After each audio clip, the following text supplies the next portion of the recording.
nk'uko benshi babitwandikiye babidusaba twagomba tubashikirize aho duhagaze nk'abakristu ku bijanye n'ijambo papa yashikirije mu kinyamakuru Associated Press cyo muri Amerika avuga ibijanye no guhuza ibitsina kuba bisangiye ko ari igicumuro atari icaha.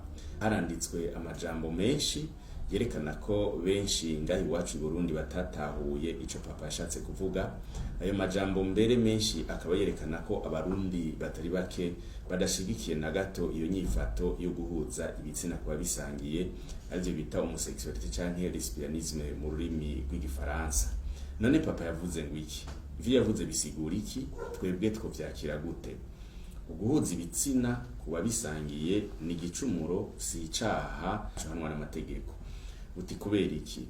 Igituma yabivuga nuko mu bihugu bishika 60 ku isi izo nyifato zihanwa n'amategeko, mbere mu bihugu bishika nka 10-11 hakaba mbere hatangwa n'igihano cyo gupfa ku bantu bafashwe bakora ivyo bintu. Aho papa hagaze nuko bene abo bantu badakwiye kwicwa. Ekleziya ntishigiki igihano cyo gupfa.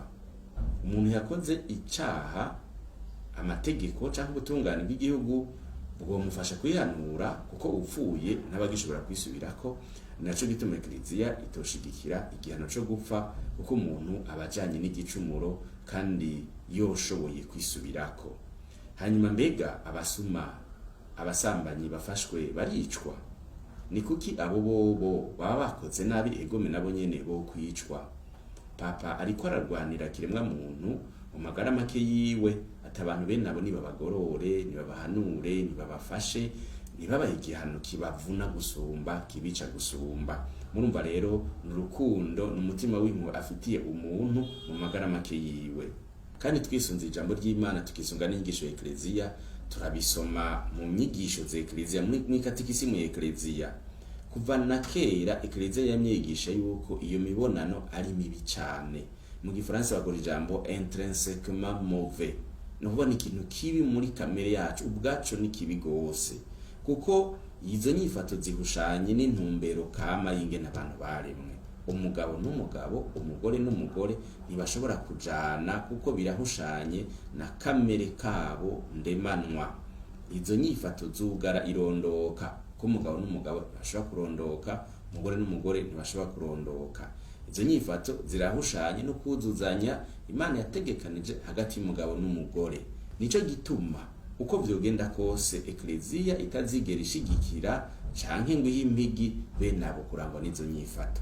Hari abibaza ngo papa yabishigikiye, ngo papa yabahaye ngo uburenganzira, mbere bimwe bakageza n'abakoresha amajambo aremereye ngo isi igiye kuba Sodoma na Gomora tuzi, ngo mbega papa ntagisoma Bibiliya. Bumva ko uko nukudategera namba ico yashatse kudushikiriza. Ugukora ivyo rero ni gicumuro ababikora baba bakoze. Ariko umucumuzi nawe si uwo guta, nuwo gufasha kwisubirako. Hariho benshi rero badatahura neza papa. Umucumuzi ntibamuta, bamufasha kwisubirako. Intama yatakaye barayirondera bakayigorokana mu ruhongore. Kurya umubeshi, umusuma, umwicanyi, umusambanyi, niko wa mugore bazanira Yezu asambana. Yezu ntiyavuze ngo nibamutera amabuye, ahubwo yavuze ati utaracumura muri mwebwe namubanzibuye. Ntiyashigikiye ubusambanyi. Yashatse kuvuga ati kuva ubu rero ndabirekuye nimubigire. Yashatse kubereka ati nazanywe n'impuhwe, nazanywe n'ikigongwe, nazanywe n'abagwayi, nazanywe n'abantamagara. Niko na bene abo bantu papa twigisha ati bakeneye ububiyegereza, akabashigikira kugira ngo bave hasi batambuke, akabaherekeza bakava muri izo nyifato bagahinduka. Mwibuke cagiye papa hari mu 2019 avuga ati mbega ndinde kugira ngo abo bantu genda bacira urubanza. Aha abari karatwereka yuko twoba natwebwe abanyempuhwe. Abo bantu baba bakoze igicumuro, mugabo umucumuzi si uwo gutabwa, umucumuzi si uwo kwica. None rero muri make papa ntashigikiye uguhuza ibitsina kuba bisangiye nta namba. Ubwa kabiri, inyigisho za Ekleziya n'ijambo ry'Imana biratomoye neza kuri iyo nyifato. Nuko uguhuza ibitsina ari igicumuro, ni nyifato mbi cyane muri kamere yayo. Bwa gatatu, Ekleziya ntizigera ishigikira abantu bakora ivyo bintu biteye isoni kandi bihushanye n'akaranga k'umugabo n'umugore nk'uko Imana yabaremye.